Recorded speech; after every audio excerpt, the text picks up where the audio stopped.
You likely know of John Adams, but do you know Adams Street?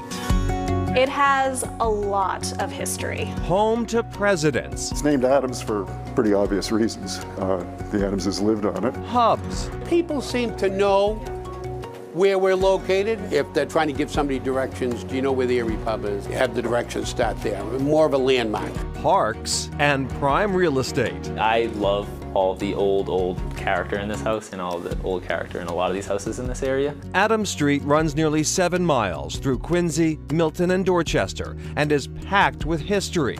From the 18th century estate of President John Adams on one end to Meeting House Hill and the First Parish Church of Dorchester, founded in 1631 on the other.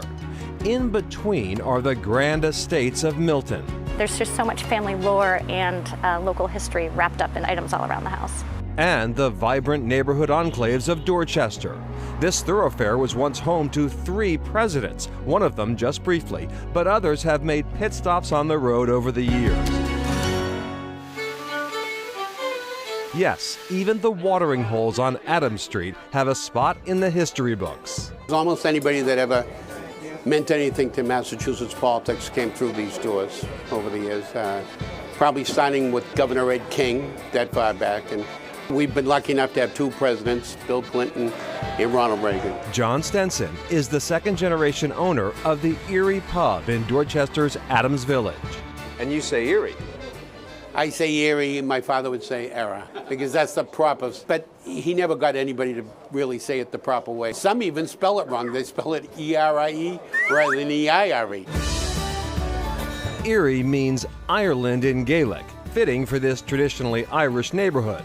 Stenson's father, Tom, opened the pub in 1964. He came over from Ireland when he was 18 years old. His first jobs over here were bartending. This is the thing he enjoyed. The Erie Pub started as a men's bar, but Stenson says it's evolved over the years. It was a men's bar, like the old European and Irish English men's bar. We didn't allow a woman till 1981. Since then, it's been a neighborhood place. A place where locals can grab a pint, something to eat, and catch up with friends. People are the best, especially these people.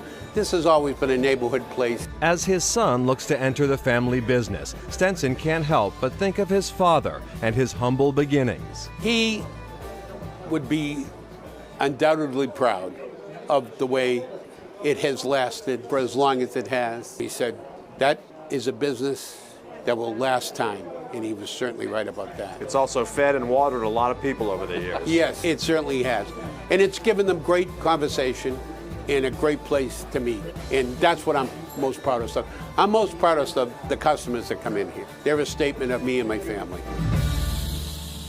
While Adams Village has its fair share of neighborhood mainstays, a relative newcomer hopes to achieve that status one day.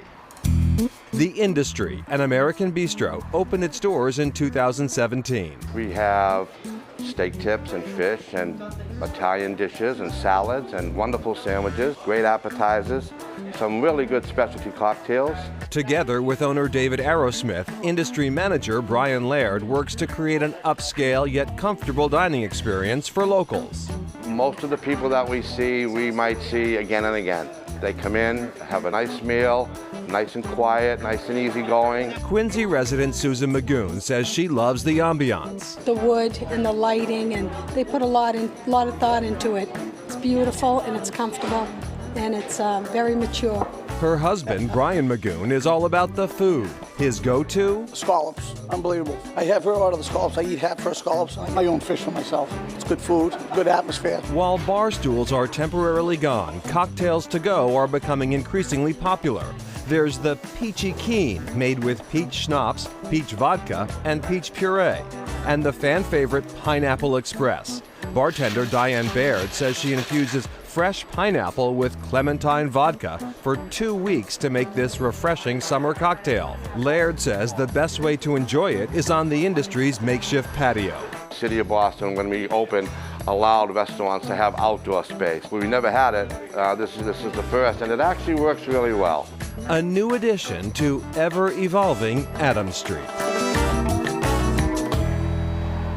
And back to the Erie Pub, John Stenson tells us that historically, the pub didn't focus too heavily on the food offerings. Pouring the perfect pint was a higher priority. But when the pandemic happened, everything changed. A new chef is now shaking up the menu. The Erie is even venturing into South Shore territory with the introduction of bar pizza to its menu. Up next, house hunting with the Addams family.